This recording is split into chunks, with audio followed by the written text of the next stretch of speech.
Good evening, everyone. I'm learning to swallow the microphone. Welcome, and I call the City of Detroit, Oregon regular City Council meeting of July 25th, 2023 to order at 6:30 p.m. Council roll call, please. Councillor Shepard, Present. Councillor Page, Present. Councillor Luke, Present. Councillor Tesdale is absent With notice. Absent with notice. Councillor Smith, Present. Councillor Nielsen, Present. Mayor Trett. Present. And could we all stand for the Pledge of Allegiance, please?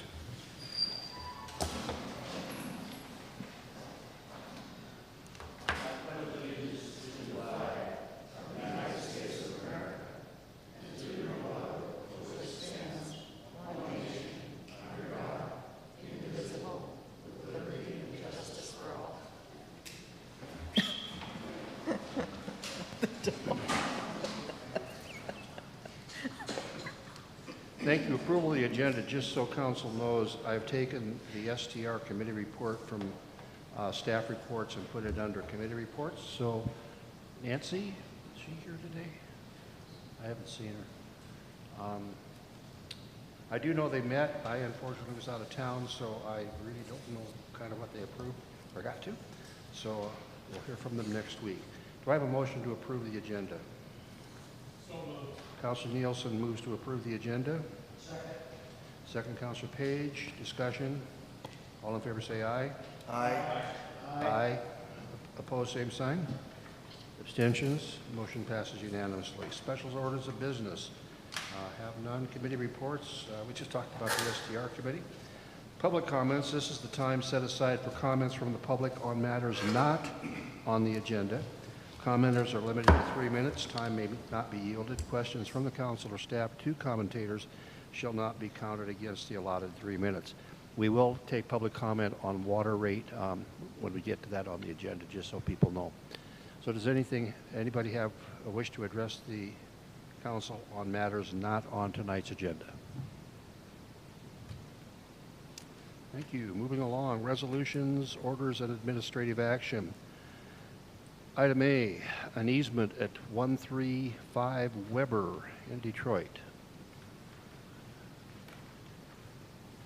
Michelle, do you have something on this? Eric, do you want to tell, you kind of know the history behind this? Do you have the letter that Ken Woodward sent in on this? Yeah, everyone should have it in our packet. I mean, I can read that. This is a letter from Ken Woodward regarding easement. Says, good morning. I'm sending you forms for an easement request for 135 Weber Street East. The City of Detroit will need to review my request, have council vote on it at the earliest convenience via phone vote or next council meeting on July 11th, which we were not able to get it on. Now it's on this meeting. He's going to stop by Detroit City Hall, explain more of what is going on if you need more information. And he adds that the water tech knows about his request. So long and short of what's happening here is that we are putting three-phase power up to the water, what will be the new water plant up there. And going back, I'm not sure I can find the year. Ken would probably know, but Mr. Woodward provided easement back some time ago to the city on this same property for a city water line up there and the power line going up. So essentially what Ken wants to do here is to get easement for when the CPI, when CPI is up there doing that work, to run over a power line into his additional lot up there. And I've looked at this thing forward and backwards. I'm not even sure why we're going through a council meeting on it, but Marion County has no issue with this project. CPI looked at this and they gave the thumbs up. I see no reason for the city to have any concern with not approving this. We should just move forward. That's, if council's got any concerns or questions related, I've got a map here. I've been up there, I've looked at it, I've walked it. I just don't see a problem here. I move to approve Okay, the easement. do you have anything to say, Ken? Or do, I have a motion to approve if you don't. You do need to come up and talk on the microphone, though, sorry.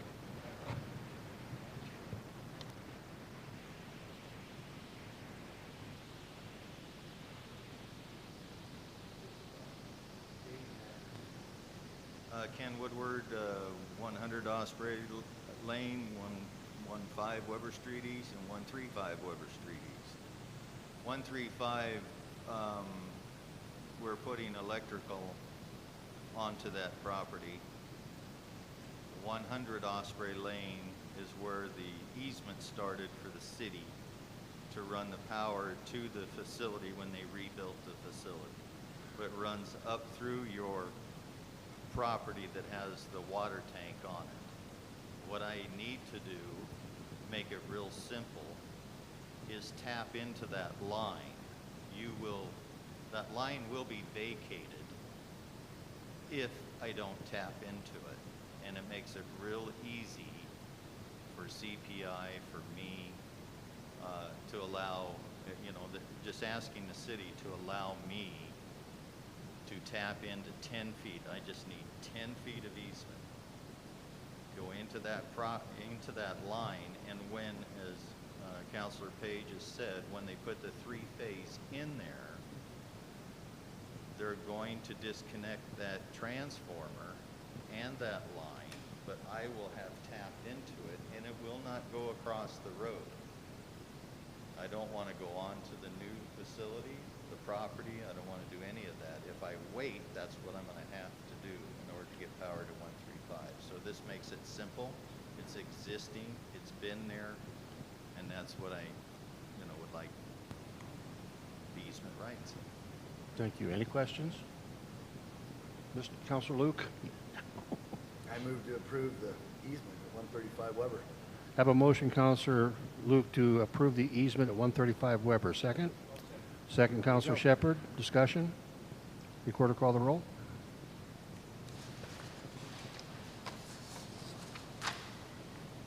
Counselor Shepard? Aye. Counselor Page? Aye. Counselor Luke? Aye. Counselor Smith? Aye. Counselor Nielsen? Aye. Mayor Trett? Aye. Motion passes unanimously. Councilor Tesdale absent with notice. Item B, discussion of water treatment plant rental. Councilor Page. Matt, since we're on the hot seat for the next 3 of these, you might as well just come up and get comfortable.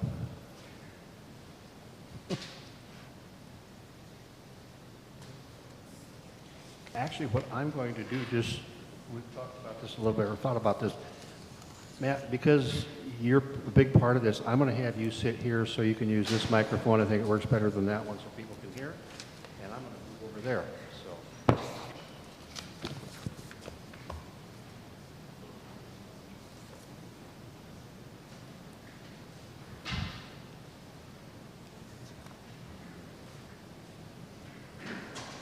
Well. So discussion on the water treatment plant rental. That is B in our resolution, orders, and administrative actions. And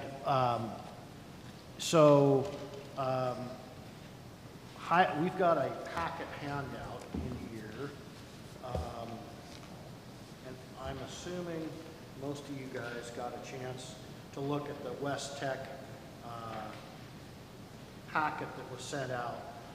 But the long and the short of this is post-wildfire, we grabbed the plant that was most readily available that provides 70 gallons a minute to reload our water tank. we found in multiple instances that that plant at any given time cannot keep up with the demand in the city. So as part of our FEMA requests and the plant capacities, FEMA has given us have we heard any further with them yet, or? So they have approved the project. They have not approved the dollar figure Right. on the project. I actually just sent in a request to the insurance company actually as well. I'm not really expecting good news on that, but I figured it can't hurt to ask for it. But nonetheless, FEMA has approved the funding on this project, and what this would essentially mean is that we could bring in a containerized plant that matches exactly what we have right now, and so we would double our capacity to essentially 140 gallons per minute, and those plants would run in conjunction with each other. Plant number one that's an insurance-paid plant. I believe they may or may not claim that when we're done with it.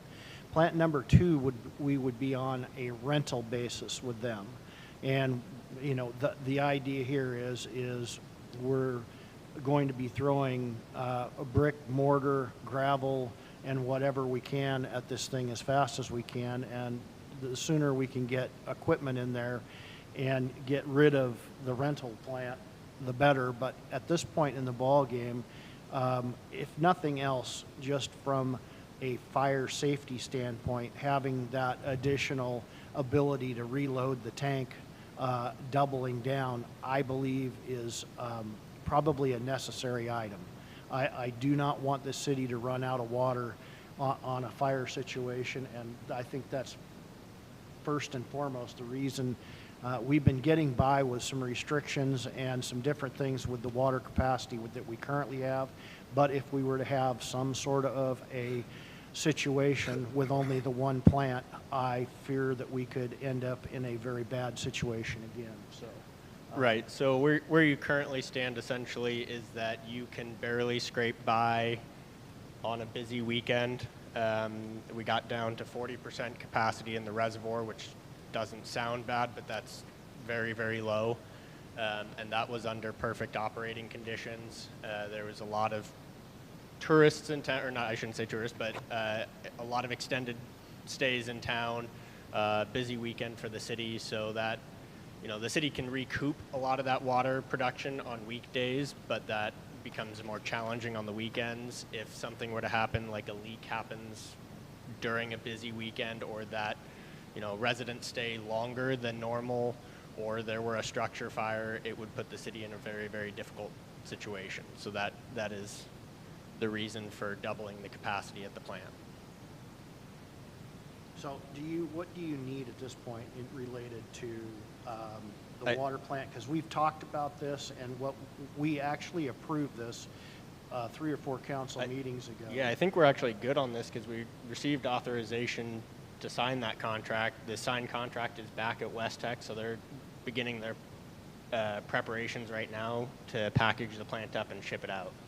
We hesitated moving forward because of some of the feet dragging by FEMA on this thing, feeling we were finding ourselves in a bit of a squeeze. But at the end of the day, we just have more or less made the decision amongst some discussion that we no longer can hold off, and we need to make that happen. So I think the only thing we need to do here is just agree that when we voted to move forward with this plant 3 meetings ago or thereabouts, that we still are in agreement, we're moving forward, and that's all we need to, I think, do. I think so. Matt, can you just confirm for us, because I know the answer to this, this does not in any way impact the water rate that we're looking at? Correct. This is totally unrelated, paid for through FEMA and other grants already secured by the city. Thank you. Any other questions? Does anybody object to continuing with what we voted on? I don't recall the date, but I think it was. it's in our minutes. I yes, know, I'm I aware know of it that. was voted on. Yeah. So this is just to check to see if anybody in the council has changed their mind. Hearing none, we will move on. Item C, the Brighton Bush Pump Station. Matt? Yeah, so this one we went out to bids for the reconstruction of the Brighton Bush Pump Station. The plan on that one is to rebuild the building exactly like it stood prior to the fire. That documentation was sent to the city's insurance company for review. They reviewed it, agreed it was building like, kind, and location. They reviewed all the bid information and agreed with the contract documents being put out for bids. We put the project out for bids, received 2 bids, one from Orr Inc. and the other from Olson LLC. That was on June 1st. Orr Inc. was the low bid, and I apologize, I don't have that number in front of me. It's about $280,000. And essentially, there is a notice of intent to award issued for that project.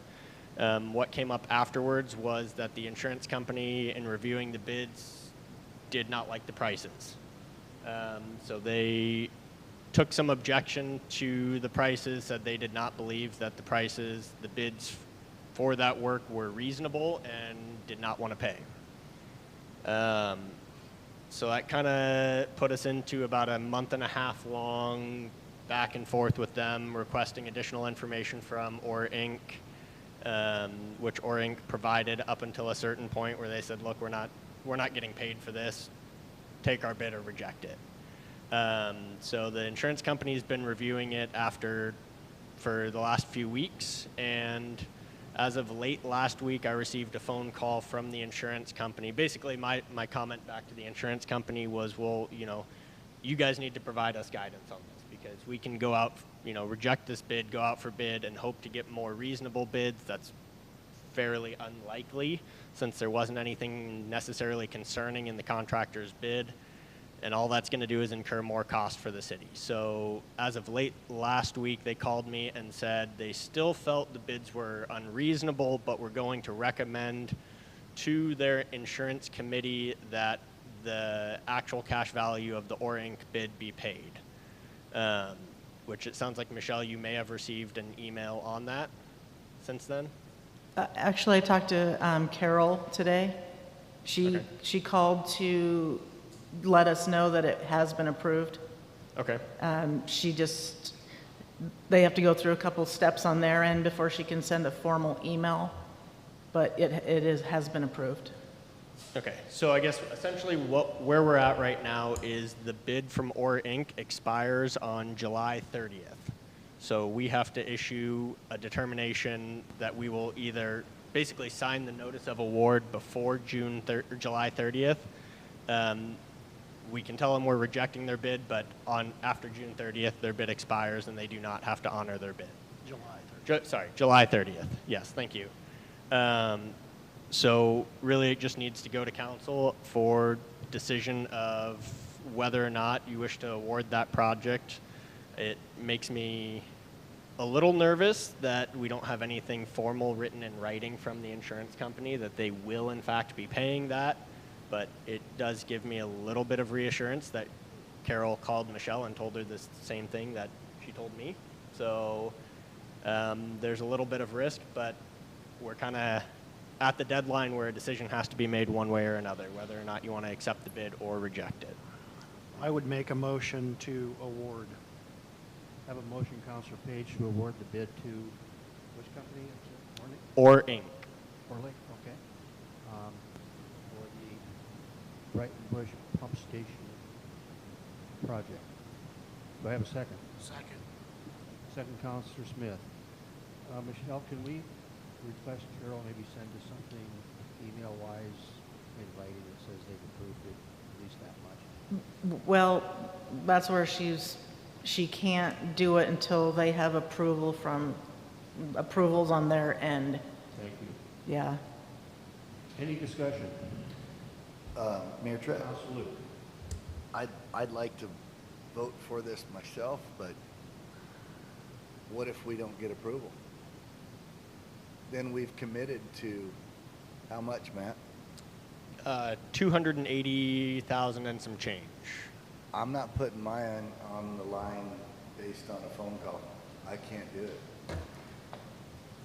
I mean, it's a bad situation, and I know that most likely it's going to go through, but She, I In the mean, she case- made it clear that it has been approved. She just can't put it in writing until they go through their, whatever steps that they have to go through on their end. So we are taking risk. There is some risk in that. I mean, it's not in writing, so I mean, they can always go back on what they've said.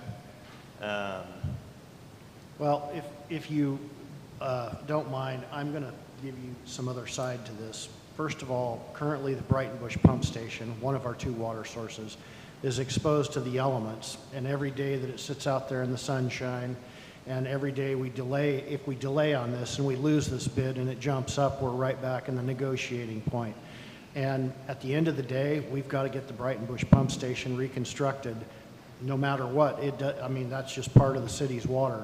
And so whether we like that risk or not, sometimes that's a risk you have to take. We've got multiple reasons on top of the fact that it's exposed and it could be vandalized and our water system is at risk. There is no movement on this from my part. We have to do this. That's the position I take, and I can't put the city at risk any longer with this being in the condition it is. Another cost element to just add in, if I could, is that if the insurance company does get that written authorization over either on July 30th or slightly after July 30th, after the bid is expired, and the council has not accepted the bid and then goes out for rebids, there's a small cost to rebid. It's not a huge cost, it's relatively small. Bid prices are likely to be more expensive than they were originally, just because rebidding a project, unless there's something explicitly removed, usually gives some contractors pause. So your prices are probably going to go up, and there is, I mean, I as someone who's not in insurance, I can't speak to this exactly, but my fear would be them coming back and saying, well, we approved this for this price and now prices are higher, so we'll still stick with the first price we gave you because that's what we approved. Councilor Nielsen. I'm not sure I share your concern, Councilor Luke. I'm wondering if you have an alternative to what's just been described, which would not only potentially cost a lot more, but it would set us back in terms of implementation. So that's my biggest concern, and I support wholeheartedly moving forward with it. sure, I understand. If we did this, approved this, and it doesn't go through, we are personally liable. No, we're not. I'm not sure where that information comes from, but I don't believe it to be accurate.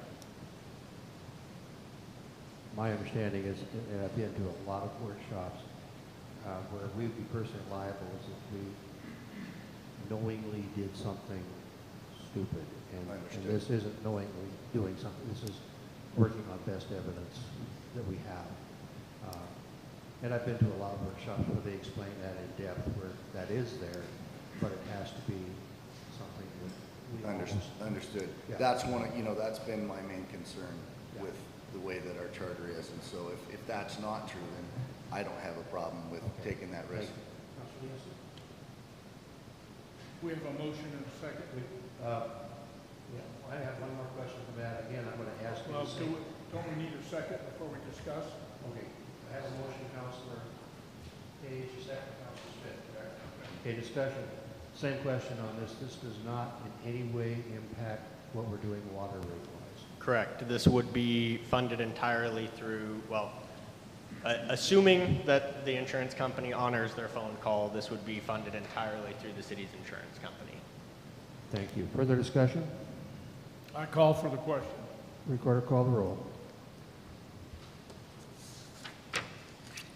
Counselor Shepard? Aye. Counselor Page? Aye. Counselor Luke? Aye. Counselor Smith? Aye. Counselor Nielsen? Aye. Mayor Trett? Aye. Motion passes unanimously. Counselor Tesdale absent with notice. Now the big one, Resolution 651. We're going to hear from Matt first, and then, so everybody has latest information, and then we will open a public comment on the resolution. Mr. Gilmore. Yeah, so in early 2023, this year, the council engaged with HBH city engineers to begin a rate study review. This would be a short-term rate study, was the goal, basically projecting out 5 years from now, realizing that in 5 years, the city's existing water master plan will have expired. The state will require a new updated master plan, and with that master plan comes a new rate study. So the scope of this study was really looking at the next 5 years and projecting out what needs the city might have. The goal was essentially to review water rates and compare them to expenses and revenues being brought into the city. This is also understanding that the population of the city has shifted dramatically after the fire. Since then, it has mostly actually come back fairly well. We're still slightly below where we were pre-fire. But it was also accounting for the fact that debt payments on the phase 1, phase 2 water system rebuild that started in 2017 through 2020. Debt servicing payments would begin at the 2023-2024 fiscal year, which was on July 1st. So the goal is also to maintain loan compliance as well as making sure that we are balancing the city's budget. And big reason for maintaining loan compliance is that traditionally, well, I guess I should say recently, most cities have shifted to basically using debt servicing to pay for the water system. And particularly in more rural communities, smaller towns, that becomes a necessity. You have large amount of capital costs to build water infrastructure, and that can be very challenging for cities small towns particularly, to pay off out of pocket. So what happens is communities will partner with state government or other governmental agencies to sign a loan and loan forgiveness essentially to pay for the water system. That would essentially, that loan be paid back over the next 30 years. The city entered into an agreement with Business Oregon for the Safe Drinking Water State Revolving Loan Fund. The total loan value on that was, I believe, $3.2 million. Of that $3.2 million, $1 million was forgiven by the state. The remaining $2.2 million is owed back by the city over the next 30 years at a 1% interest rate. And so those funds come, there's lottery dollars is where that program gets their funding from. And essentially what we found in doing the rate study is we looked at payroll, operation and maintenance costs, overhead, debt servicing, and then debt servicing requirements. Of that, payroll was $153,600 and some change. Operation and maintenance costs were about a hair under $25,000 a year. Overhead was about $53,000 a year. The debt servicing was $137,000 per year. And then in order to maintain loan compliance, Business Oregon requires that the city save an additional 20% of the debt servicing annual payment into a water reserve fund, which accounts for an additional $27,444. All in all, the total expenses of the water system is $396,066. In looking at the revenue, what became challenging is post-fire, a lot of the historical records of the city were lost. And we only had information from the original loan agreement, which was done in 2017, which gave us 2016 and 2017 fiscal year numbers that showed revenues in the low $200,000 range. Also, post-fire, it became very challenging to look at how much revenue the city was bringing in, and because in the first year or two after the fire, there was about 100 and some odd connections existing in the city, which is not an accurate representation of how much revenue you guys will be bringing in. So what we found was that starting at the 2022-2023 fiscal year, the city had brought back the vast majority of water services in town.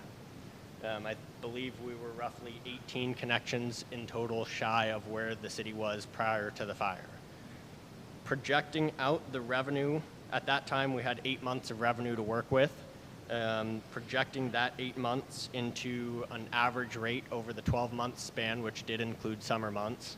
The summer months were included in the initial 8 months. The total revenue was on pace for $288,000. That leaves the city at a deficit of $108,066 per year. And that is without any future capital improvements. We eliminated future capital improvements under the understanding that this was a 5-year rate study. The city just did a very extensive water system rebuild, so the anticipated capital improvements would be relatively small, if not negligible, over the coming 5 years.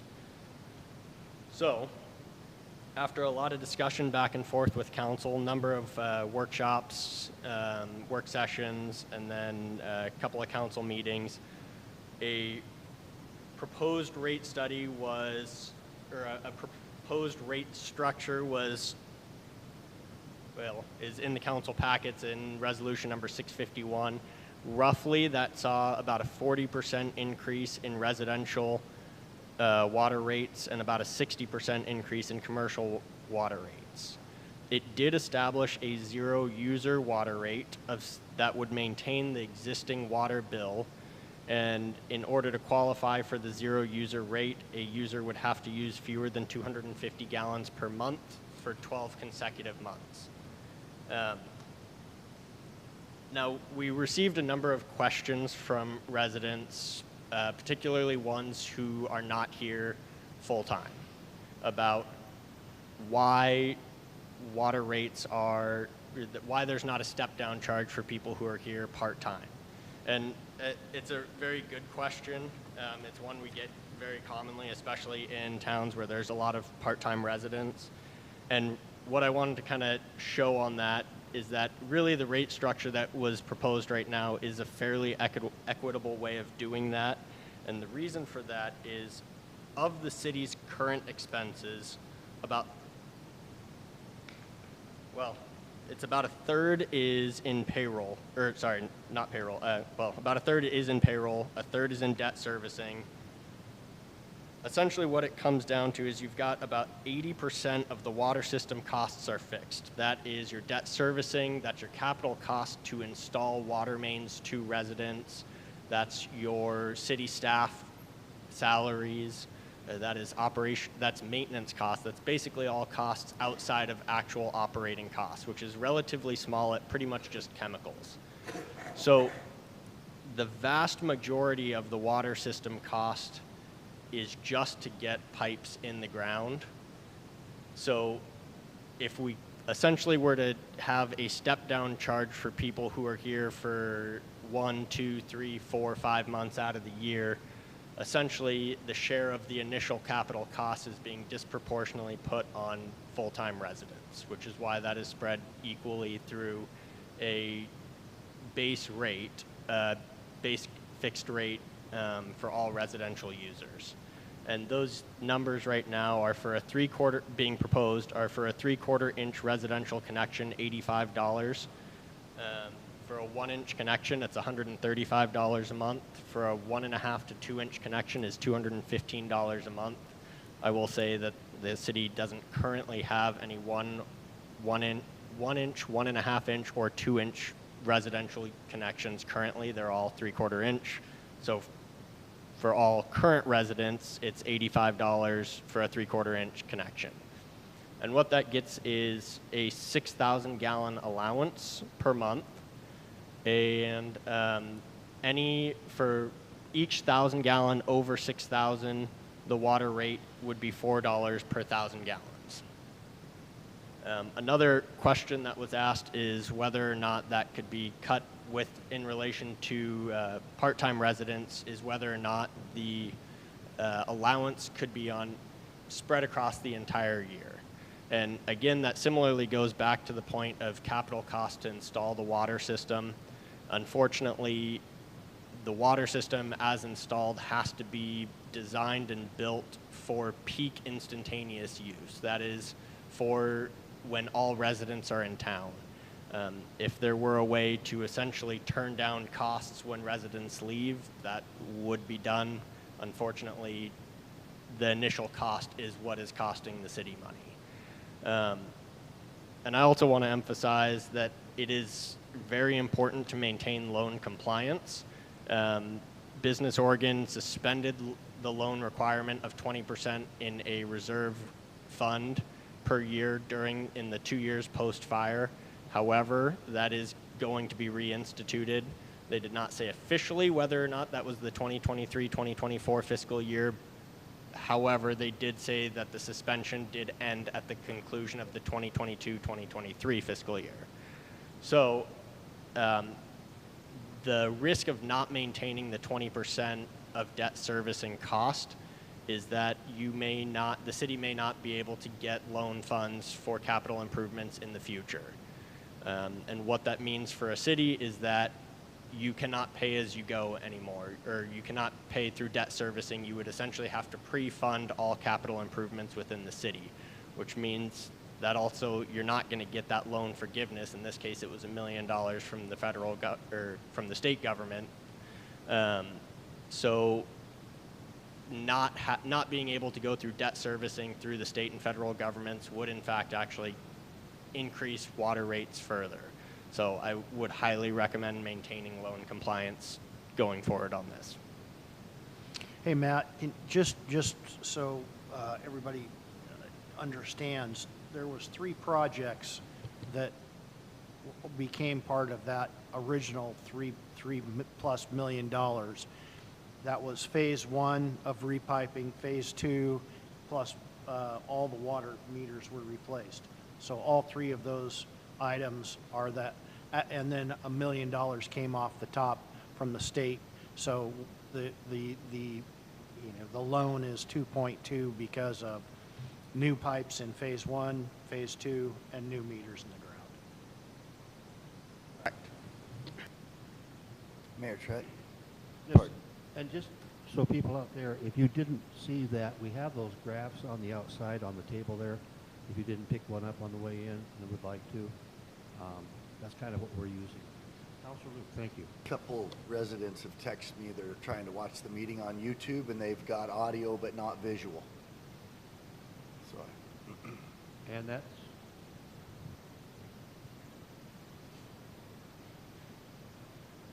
got it?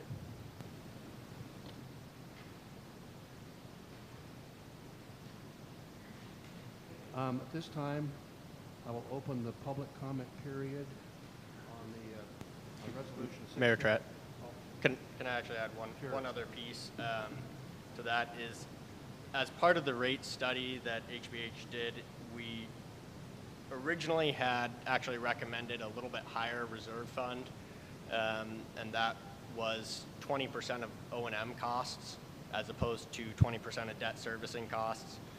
That is not actually reflected in this proposed resolution.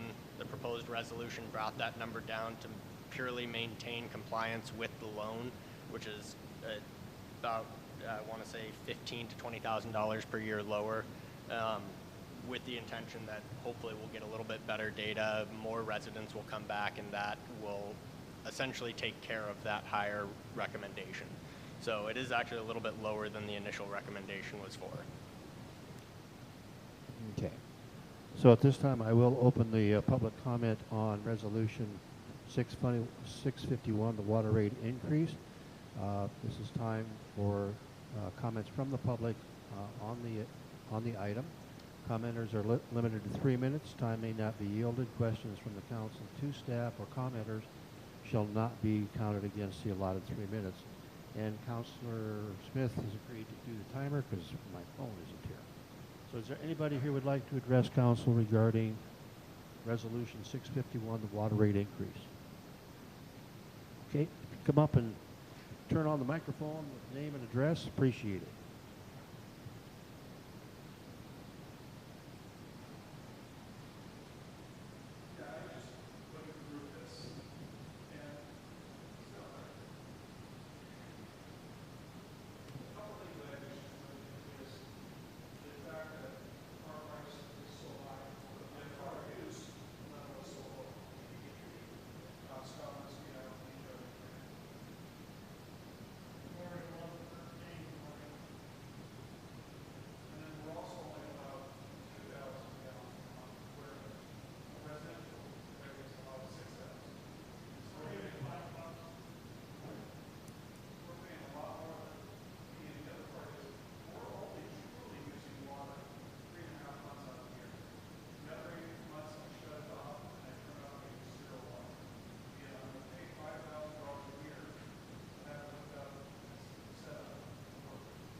Yeah, so we did compare other municipalities. It's similar to other like-sized municipalities. I mean, there's I don't have the numbers for Mill City off the top of my head.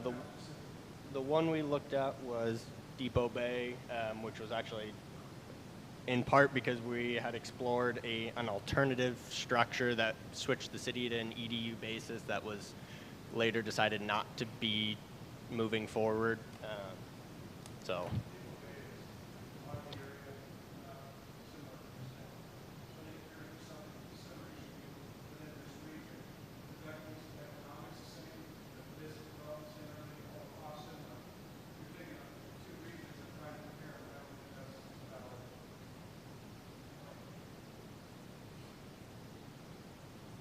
Have you seen the numbers for the recently exposed cost for the Almsville water rates? I have not, no. They're geometrically above this. And it's a community that obviously is a bit bigger than we are and has a lot more permanent residents and probably an equal amount of commercial business. But they're over 300 for a residence.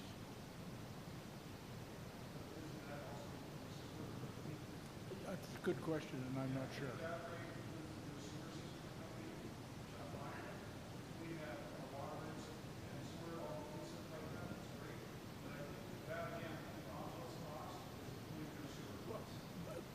And I appreciate all that. And we, look, as individuals, we all feel your frustration. But as Matt, I think, articulated clearly, all we're trying to do is gather the aggregate cost of implementing the system, operating and maintaining the system, and servicing our debt along with a 20% increase at the request of the lender, and distribute that equally. It's not like the city is trying to support some other component of the budget with the water. It's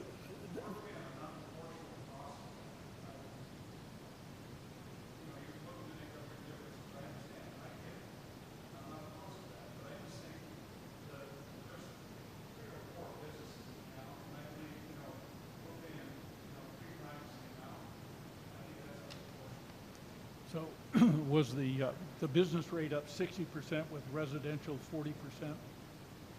Correct. And then the allowance for businesses prior to the fire was 4,000. It is now 2,000, and from residential 9,000 down to 6,000. Okay, so we all had reductions. Can you estimate, Matt, if you increase their water usage up to the old amount, what impact that would have in terms of our cost? And our And we rate. did do that. We did discuss this. We did, and I don't have all the numbers in front of me, but relatively the consumption, I mean, especially prior to the fire, was almost negligible in the city brought in consumption. It's now, I don't want to say misquote and get the number wrong, but I believe it's going to estimate it around 25,000 per year for all consumption, residential and commercial.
Anything else?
I appreciate your comments. What are the alternatives you would suggest to us? I mean, we've worked on this for months, and we've come up with a plan that we think is somewhat equitable. But, you know, we're not playing against each other. We're trying to do everything we can to keep your expenses down. But help me understand how you think we could do a better job of reducing the expense and still meet our obligations.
we would invite you to the August 8th meeting.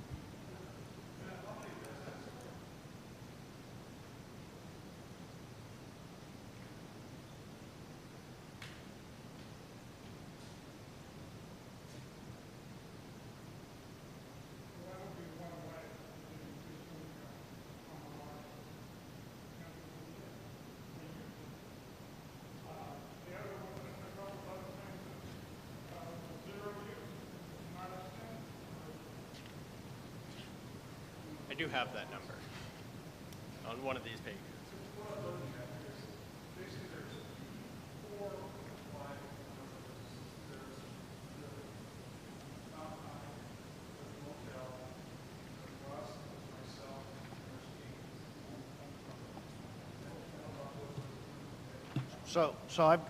I can read this off to you, and I'll be quick about this. 1.5 to 2 inch users. That's the bungalows and Kane's Marina. 1 inch users is Susie's Taqueria, which is the rent. They're renting that property there. Mountain High is a 1 inch user. The Lodge at Detroit is a 1 inch user. You have 2 properties. Now, why do you have 2 meters over there?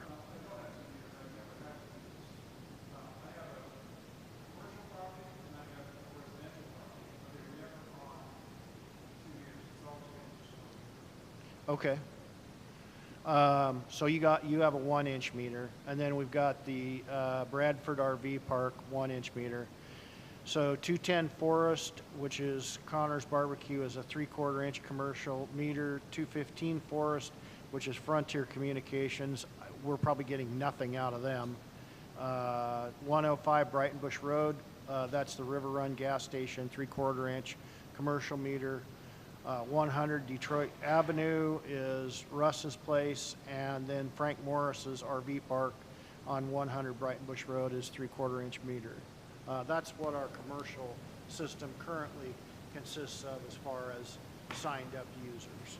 And to expand on that, for total connections, it's 364 total connections. Of that, 348 are residential.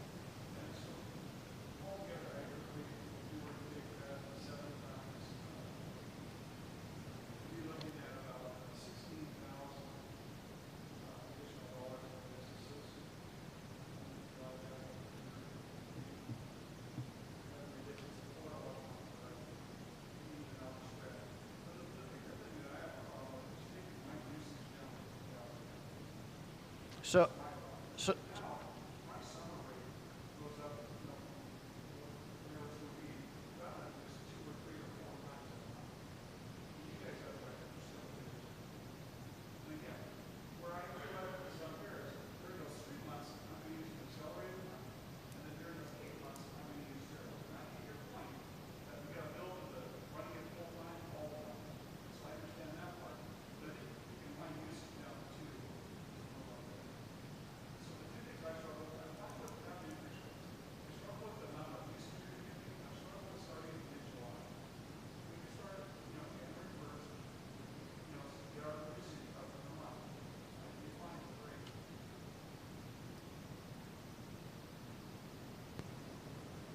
Okay, thank you. So we'll take that under consideration during I this. just got a question. Okay. Mr. Linsky.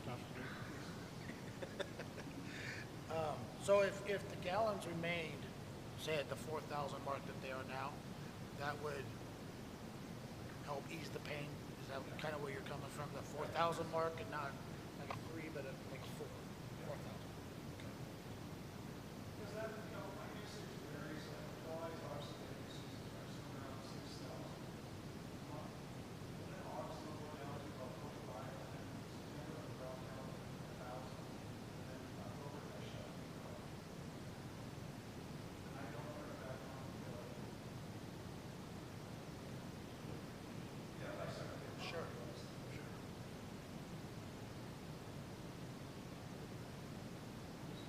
Okay.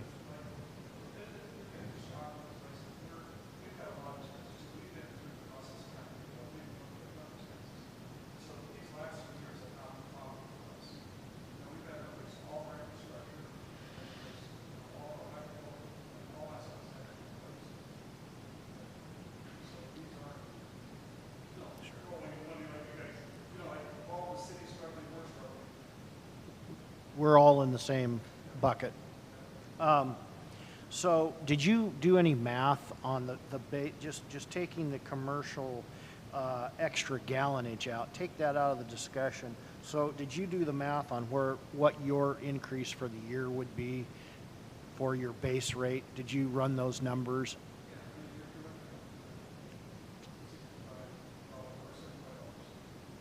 $65, so it comes out to be about $780 for the year is what the increase is for you on the 1 inch with 1 meter.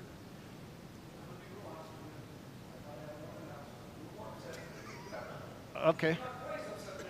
Well, we could come over and dig her up and check it out because we might be on the short side of it. Larry might appreciate that. That would balance things out a little bit here. But agreeably, the 1.5 to the 2 inch increase for what Kane's faces is a significantly bigger number. With that being said, it comes in to be like $2,220 increase for, that's just the fee. And I mean, I think that the gallonage usage, the additional thing is probably something that we can deal with, assuming we have the capacity. But I think we'll get there with the capacity. I think that's something that can be dealt with there. And I'm not trying to mitigate your expense argument on this. The 1 inch increase is seemingly for year over year not extremely large. I do believe we've got for sure 2 water users in the 1.5 to 2 inch use that that's a pretty big number.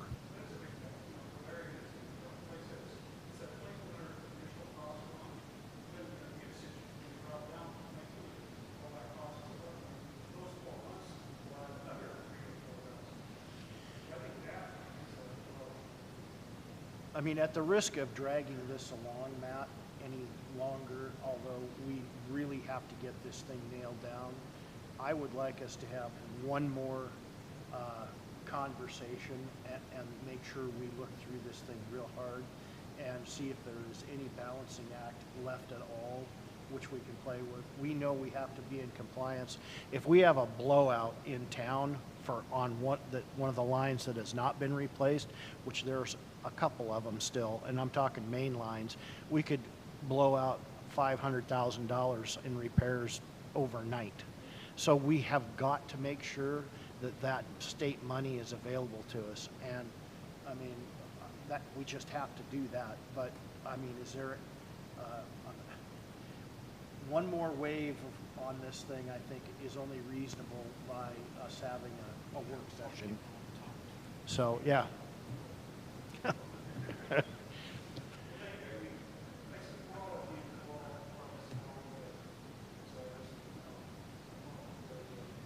Yeah, we've all been through a hell of a lot up here, and you know, we just got to get it done to the best of what everybody's abilities are.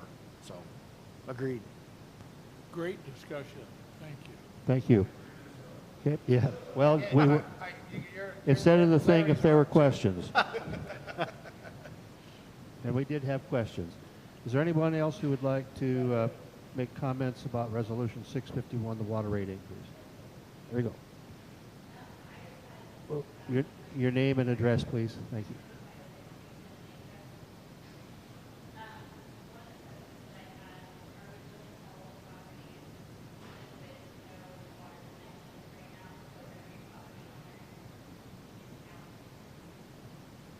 No.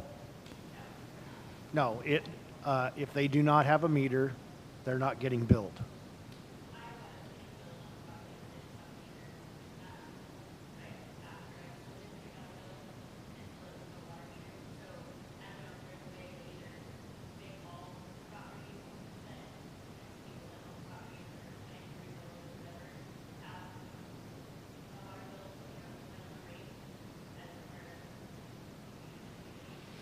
One of the ways that that we generate a bill I don't mean to interrupt you, but just for clarity, one of the ways we generate a bill is electronically. All these meters, once a month, we drive a route, and if there is no meter in the ground, then there is no reading on it. And so, some post-fire, I would say, from the time I got on the water side of this, we did find a lot of stuff that needed to be either reconnected, the meter wasn't functioning, meter shouldn't have been there. There was some things that still had to be worked through. And that's not to say that our water guys weren't working on it. They had their hands full just to get water flowing. So, yeah, but that's how it's determined. When they drive the route, it's recorded, and I will admit, I still think there is some water being delivered without a meter there, and we continue to find those, but it's getting less and less. So as far as like how to make up the cost versus putting it all on the businesses, I'm not a business owner yet in the city of Detroit, but to me, it seems fairer to kind of do it in a different way. And I know that I spend a lot of time doing this, but to me, the water rates themselves in Detroit are low. I mean, I do have a well where I live, so I don't pay for water, but I pay for the electricity to pump the water. And to me, like the minimum should be maybe $75 for off-season and just to have water. And then it tiered by $2,500, $3,500, $4,500, $5,500, going from 85, 95, 105, 6,500 gallons being 125. Think of how much more we would be getting from our residents if we were to be doing it that way. I mean, you're not starting at the lowest number. And I mean, I don't know how many people are going over 6,000. I never have. And I have 2 RVs and 9 kids. Just throwing it out there. I bathe them in the lake. Might save a little water, but I think that maybe if we did it a little differently versus hitting the businesses that are just trying to make it right now, we leave their 4,000 gallons, maybe give them 6,000 with the increase. So then they're not paying more on the back end for each consumption rate over their allotted. And then put it more on, I mean, there's a lot of people building these homes, and you can't tell me that they can't pay $75 for their water or $125 for their water in this town. Okay, thank you. I do want to comment on the zero user rate, just respond to that. In many of the work sessions that we did and in trying to model all this stuff and try and sort through it, I don't recall the exact count, but they're somewhere in the neighborhood of 30 users. We did not want to risk pushing any of those, what we consider zero water users. We did not want to push them off the billing system. They pay for the opportunity if they want to use water, and they stay within that 250 gallon usage. And if we were to raise the rate on them, I feel we could possibly push a bunch of them off, and they'd say, just come get the meter.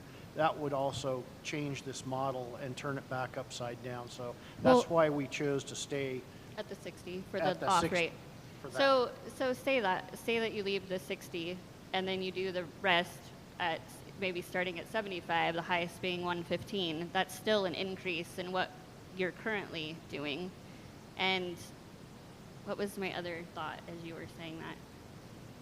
Well, currently, the proposal for, which to my knowledge, all of our residential services are 3/4 inch, and the current proposal under Resolution 651 is $85 a month for residential.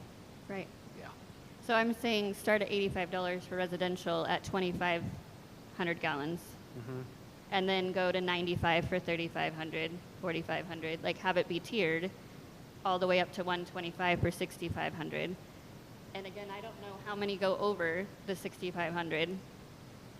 But I'd also like to entertain the idea of not burdening those full-time, like, so say there's someone living on Social Security that lives here full-time.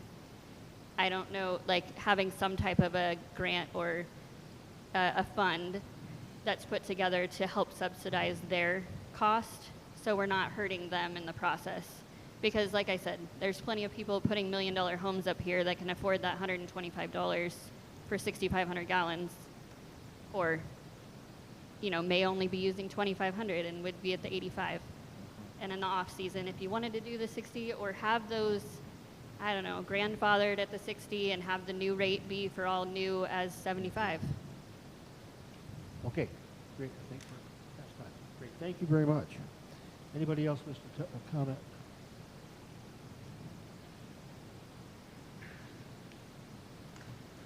Michael Brunel. I'm a full-time resident at 150 North Butte and 160 North Butte. I have a comment on both residential and business. On residential, I think you need to pick one or the other. Either raise the rate and don't cut the amount that we're getting, or cut the amount we're getting and leave the rates the same. Okay? Sure, you're raising it to $85, but people that use close to that 9,000 gallons a month, they're paying a total of $97 to get that 9,000 gallons. And at this time, when people are rebuilding in town, they're planting shrubs, they're planting trees, they're planting bushes, flowers, and that takes a lot of water. We usually never got close to 9,000 gallons, but with trying to get all the landscaping back in, we're getting real close to that. If you're going to increase it and cut the water, I think it's going to be detrimental to a lot of people. That's a big jump for some people if they're still using 9,000 gallons. That's a $37 a month increase if they use that 9,000 gallons. Another option is there any possible way to break that up? You know, going from 60 to 85, or even 60 to 90, with a $10 increase each year over the next 3 years. On business, I got a problem with the business increase. I'm speaking on behalf of Mountain High Grocery and Mountain High Lodge. Currently at the store, they're paying $125 a month. You want to raise it 60%, they're going to be paying $200 a month. Okay? That's an increase of $840 a year. Now that might be okay for somebody that uses a lot of water, but the store does not use water. There are no restrooms in that store. There are no drinking fountains. The only water that's used in that store is in the kitchen once a day to wash a few pots and pans. That's it. I'm afraid we're going to drive what businesses are here out of business or out of town. We're having trouble enough the way it is to get business in this town, okay? It's been 3 years since the fire. How many new businesses are in here? I don't see them, do you? The idea is to get businesses back in here, not drive them out. On the motel, pays $225 a month. With the increase, they're now going to pay $360 a month. 4 rooms. That's all that's there. Okay? Now you take $360 a month in the wintertime, and maybe you have 3 nights in a row where you don't have 1 penny of income coming in, but yet they still got to pay that water bill. Okay? These businesses have to make a profit. I just believe we've got to work with them instead of hurting them. Thank you. Thank you. Anyone else? Seeing none, I'll close the public hearing on Resolution 651. Discussion, council. Councilor Page. Well, I recommend, we have an August 8th council meeting coming up. I would like to see between now and August 8th, we manage to pull together one more work session on this, just run the numbers across the board and be prepared to probably try and get this buttoned up on August 8th So is that a motion to table this till August 8th? with a work session in between. I have a motion, Counselor Page, to table consideration of Resolution 651 until August 8th with a work session to be scheduled before that time. Second? Second, Counselor Nielsen. Discussion? Mr. Del Moro? I will just say that, so for the debt servicing that did kick in, well, Michelle, I believe the payment's being made once a year. So kind of how we did the study was based on essentially per monthly basis for expenses. And breaking it down per month, that basically is about $9,000 deficit per month. So just from, I don't know what is present in the reserve and whether or not the reserve can handle, essentially, so these rates are based off of 12 full months, whereas now we're compressing it down into, it would be at the August one, 10 months. So that might need to be adjusted for the first full year, or if there's sufficient funds in the reserve. But I just want to make sure that item is put out there, that it's about, will be, if this isn't adopted until September, would be $18,000, either added to rates or coming out of the reserve fund if that's there. Great, thank you. Discussion, Council? Recorder, call the roll. Counselor Shepard? Aye. Counselor Page? Aye. Counselor Luke? Aye. Counselor Smith? Aye. Counselor Nielsen? Aye. Mayor Trett? Aye, motion passes unanimously. Counselor Tesdale absent with notice. Thank you.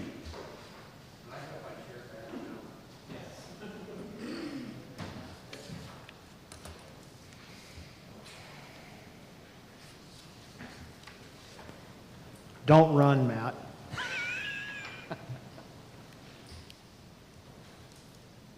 And thank you all for your comments. It really was insightful for me. Moving along, consent calendar. We'll be voting to approve the corrected minutes of the Detroit City Council meeting of June 13th, 2023, and the special session July 4th, 2023, and to approve the bills. Questions on the consent calendar? I have a motion to approve the consent calendar. Councilor Nielsen, second Councilor Page. Discussion. All in favor say aye. Aye. Opposed, same sign. Abstentions? Motion passes unanimously. Moving on to staff reports. HPH Engineering. Matt, do you have anything else? Thank you. City Recorder. I just wanted to say one thing about the water, as far as the meters go. So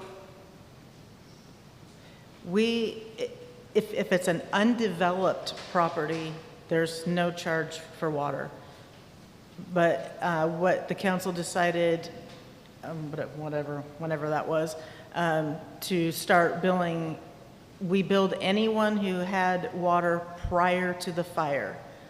And so there may not physically be a meter in the box, but if you had water before the fire, you started getting billed unless you called us and asked us specifically to remove the meter, that you weren't going to rebuild. So I just wanted to make sure everyone understood that. Thanks for the clarity.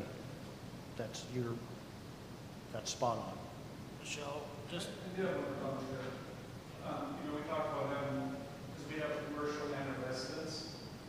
Part of what we're having to do to get a septic in is we're going to have to basically take our residence and consume it into the commercial, get enough square footage to do it, so that residence won't have ability to build. There won't be residence anymore. And so, like, on that, I'll just come talk to you about them. Yeah. so Michelle, some of the ideas that were raised tonight, is that something our billing system can handle, or would we have to redo a billing system to do something a little bit more elaborate? I don't think it would be too tough to, I mean, we put in the limits, whether it's 2,000 or 4,000 or 6,000. And now if we were to go to a phased type of thing, that might be a little different, a little more work, but That's what I was more about the phase that we heard, just, I didn't know for a billing system that, because right now it's just set, it's per 1,000 gallons. Every 1,000 gallons it bills whatever the rate is. But if it's jumping in $2,500 increments, that might be a little different. okay, perfect, thank you. Thank you. Planning. Hearing none. Marion County Sheriff. Don't see them here. U.S. Forest Service. Michelle King is not here. Identity Detroit Rural Fire Protection District. Nobody from here. North Sandiam Sewer Authority. Do you want to do it as part of your mayor's report or your council report or no? There's nothing to report since our last meeting. Thank you. Thank you. City Clerk. Anything? I do not have anything for you guys, because there was nothing that I did last meeting. Gotcha. Unfinished business, these are things just are on the calendar that we will keep there until we look at them. Ordinance 251 addressing parking, policy on water meters, getting direction. We're waiting for direction from Craig Carmichael at COG about that.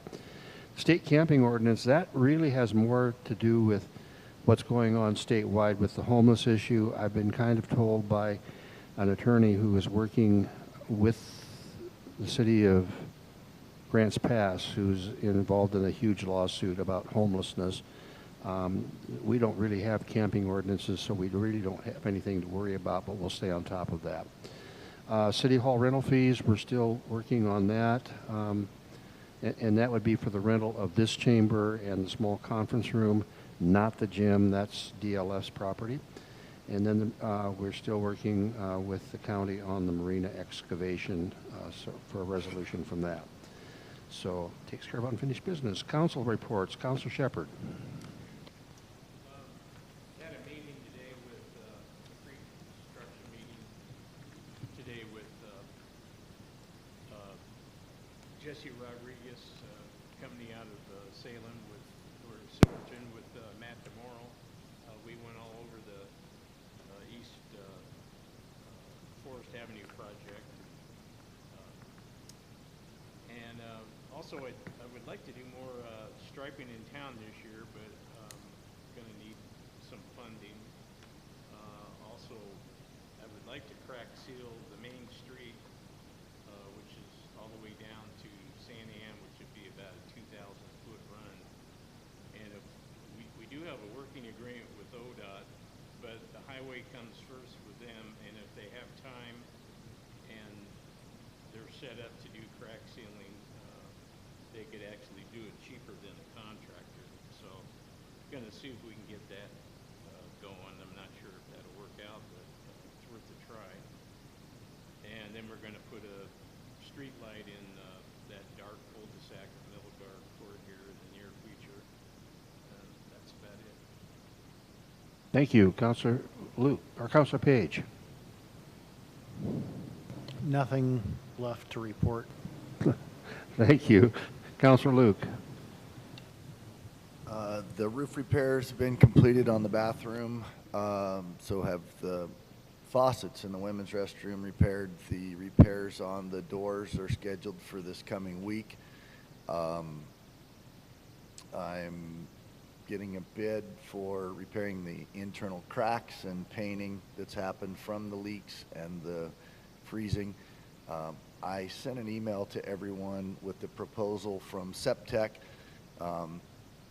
I didn't think to ask to have it on the agenda, but I don't know if we can just agree to move forward with that or not, but it's something that we definitely, I think, need to take in consideration right away. And other than that, I think that's it. Okay. Can we put that on the agenda for 2 weeks from now? Sure. Okay, thank you. Councilor Smith. I have nothing to report. Wow. Counselor Nielsen. Two quick items. Number one, as most of you realize, we started our visioning project for the central core of the business district several weeks ago. And on Saturday afternoon from 2 p.m. to 6 p.m. at the south end of the city park, Sarah Designs and Architectures will be in attendance with a number of their staff to gather input from anyone in the city who would like to interact with them. They'll be doing some design sketches, offering information regarding some of the approaches that will be taken, and demonstrating what's going on in terms of community reporting on a regular basis through a website, as well as some other activities that we'll hear about at that time. So 2 to 6 p.m. in the park on Saturday. The last thing is, I just wanted to alert everyone, because every time I come into these chambers with my hearing devices and I struggle with what's being said, I want to let you know that we have identified some grant money, and though we'll not be able to move forward with the entire project to do all of the electronics as well as the acoustic mitigation, we are going to look very seriously at taking the acoustic mitigation out of the main proposal and scope of work and doing that project separately. So we could, by October or so, have an improved acoustic treatment in these spaces, which will make it easy, I think, on everybody, not just those of us who have aids. Thank you. Thank you. No echo in the room. That would be nice. Yeah, Counselor Luke.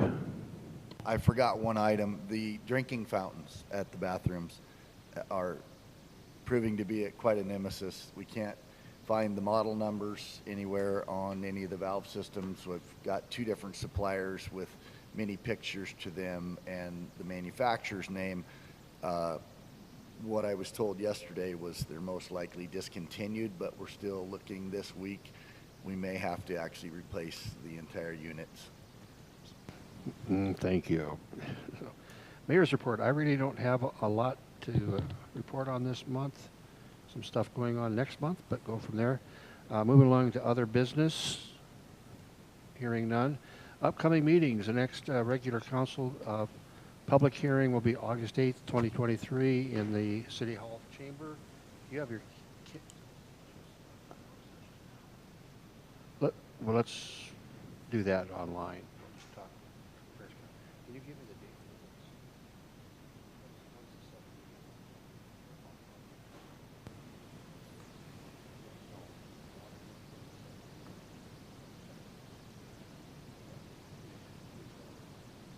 Thank you.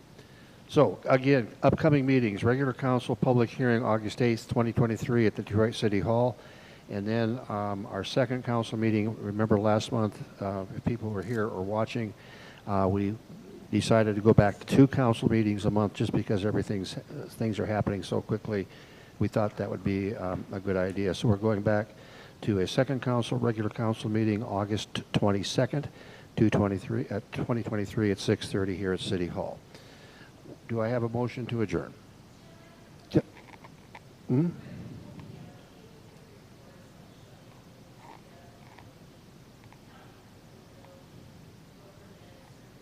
We can work on that, yes.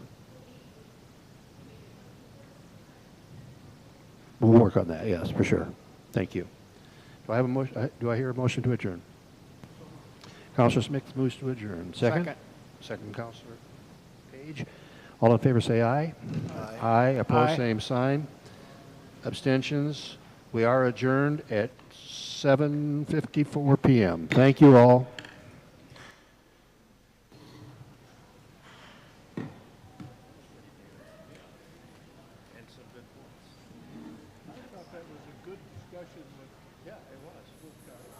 I've had that question in my mind. Why do we have to? Do we need a cut? I don't You know, and that's why we need to be flexible to break protocol so we can have those kinds of discussions. Thank you.